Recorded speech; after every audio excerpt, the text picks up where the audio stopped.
It's the old American double standard. You know, say one thing, do something different.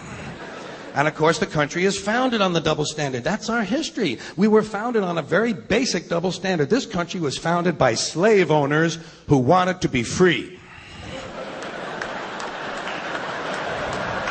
Am I right?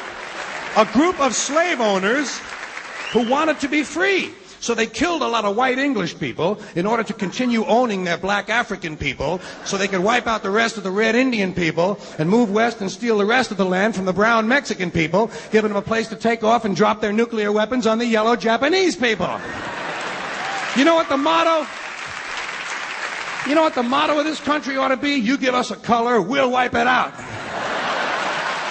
You got it. So anyway, about 80 years after the Constitution is ratified, 80 years later, the slaves are freed. Not so you'd really notice it, of course. Just sort of on paper. And that was, of course, during the Civil War. Now, there's another phrase I dearly love. That is a true oxymoron if I've ever heard one. Civil War. Do you think any country could really have a civil war? Say, pardon me. I'm awfully sorry. I'm awfully sorry.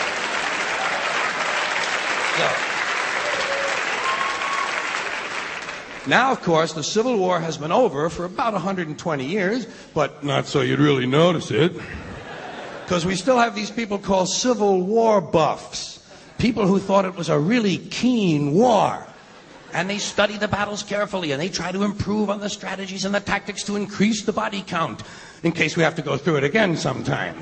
In fact, some of these people actually get dressed up in uniform once a year and go out and refight these battles. You know what I say? Use live ammunition, assholes, would you please? You might just raise the intelligence level of the American gene pool. But what do you expect? Hey, come on, this is a warlike country. We come from that Northern European, basically the Northern European genes, the blue eyes, those blue eyes. Boy, everybody in the world learned real quick, didn't they? When those blue eyes sail out of the north, you better nail everything down, motherfucker. Nail it down, strap it down, or they'll grab it. If they can't take it home, they'll burn it. If they can't burn it, they'll fuck it. That's what happened to us.